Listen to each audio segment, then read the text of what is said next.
छोटे भाई के लिए मैंने 3 साल की जेल काटी। जेल में रहते हुए मैंने अनजाने में एक बड़े उद्योगपति के बेटे की जान बचाई। आभार स्वरूप उसने मुझे 1 करोड़ रुपए दिए। जेल से बाहर निकलते ही मैंने सबसे पहले अपने पिताजी को फोन किया। मैं यह खुशखबरी उनके साथ बांटना चाहता था, लेकिन जैसे ही उन्होंने मेरी आवाज सुनी उन्होंने तुरंत फोन काट दिया। मुझे लगा शायद घर में कोई बड़ी परेशानी आ गई है। मैं घबराकर सीधे घर की ओर दौड़ा। दरवाजे पर पहुंचते ही अंदर से भाभी की आवाज सुनाई दी। हम ये सब तुम्हारे भले के लिए ही कर रहे हैं। आखिर ये घर उसी के पैसों से खरीदा गया था, लेकिन वो जेल काट कर आया है, उसे नौकरी भी कहां मिलेगी? अगर घर में रह गया तो सारी उम्र हम पर बोझ बन जाएगा। उसके आते ही उसे किराए का घर ढूंढने को कह देना। मैं किसी जेल काट कर आए इंसान के साथ नहीं रह सकती। दरवाजे के बाहर खड़ा मैं उनकी बातें सुन रहा था। जैसे ही दरवाजा खटखटाने के लिए हाथ बढ़ाया, मेरा शरीर कांपने लगा। जिस दिल में अपने परिवार के लिए प्यार और चिंता भरी थी, वो पल भर में टूट कर बिखर गया। माँ बाप हमेशा छोटे भाई का पक्ष लेते थे, लेकिन मेरा भाई मुझसे बहुत प्यार करता था। मैं भी उसी के लिए जेल गया था। मैंने खुद को समझाया, नहीं, मेरा भाई मुझे घर से निकालना नहीं चाहेगा। यही सोचकर मैंने दरवाजा खटखटाया। दरवाजा माँ ने खोला। मुझे देखकर उन्होंने बनावटी हैरानी जताई। अरे तेरा, तू इतनी जल्दी कैसे आ गया? तेरे पापा तो अभी तुझे लेने जाने वाले थे। फिर उन्होंने मुझे ऊपर से नीचे तक देखा। इन 3 सालों में तू बहुत दुबला हो गया है, बहुत कष्ट झेला होगा। मैंने हल्की मुस्कान के साथ कहा, कोई बात नहीं माँ, अब टैक्सी आसानी से मिल जाती है। इतना कहकर मैं घर के अंदर चला गया। तभी भाभी सुहानी एक स्प्रे की बोतल लेकर आई और मेरे ऊपर लगातार सैनिटाइजर छिड़कने लगी।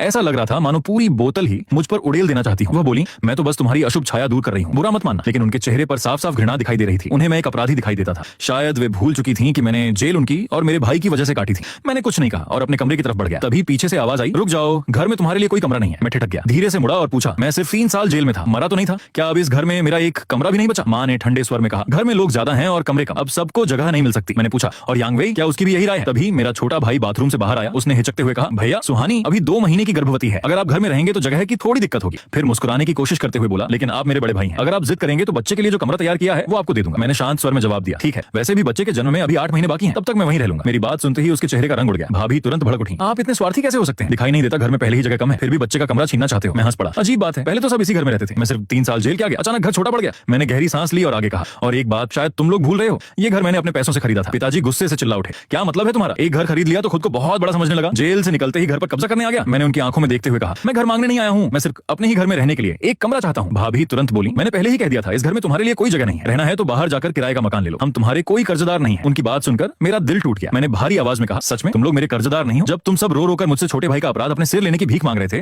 तब क्या कहा था? किसने कहा था कि अगर मैं जेल चला गया तो मैं इस परिवार का सबसे बड़ा उपकार करने वाला इंसान कहलाऊंगा? किसने कहा था कि मेरी इस कुर्बानी का एहसान पूरी जिंदगी नहीं भूलोगे? आज मैं सिर्फ अपने ही घर में एक कमरा मांग रहा हूँ, क्या ये इतनी बड़ी मांग है? 3 साल पहले मेरे छोटे भाई और उसकी पत्नी मेरी कार लेकर निकले थे। उन्होंने तेज रफ्तार में गलत दिशा में गाड़ी चलाई और एक इंसान की जान ले ली। हादसे के बाद माँ पापा मेरे सामने हाथ जोड़कर रोने लगे। उन्होंने कहा, तेरा भाई बड़ी मुश्किल से नामी यूनिवर्सिटी तक पहुंचा है, उसका भविष्य अभी शुरू भी नहीं हुआ। अगर उसे जेल हो गई तो उसकी पूरी जिंदगी बर्बाद हो जाएगी, लेकिन तू तो बस एक छोटी कंपनी में नौकरी करता है, तेरे करियर की कीमत उसके भविष्य के सामने कुछ भी नहीं है। उन्होंने मुझसे विनती की कि मैं अपराध अपने सिर ले लूं। उन्होंने वादा किया था, अगर तू ये बलिदान देगा तो पूरा परिवार जिंदगी भर तेरा एहसान मानेगा। मैंने किसी इनाम या बदले की उम्मीद में यह फैसला नहीं लिया था। मैंने सिर्फ अपने माता पिता का दर्द देखा था और अपने छोटे भाई से सच्चा प्यार किया था। इसीलिए मैंने अपनी जिंदगी, अपना भविष्य और अपने सपने दांव पर लगा दिए। पर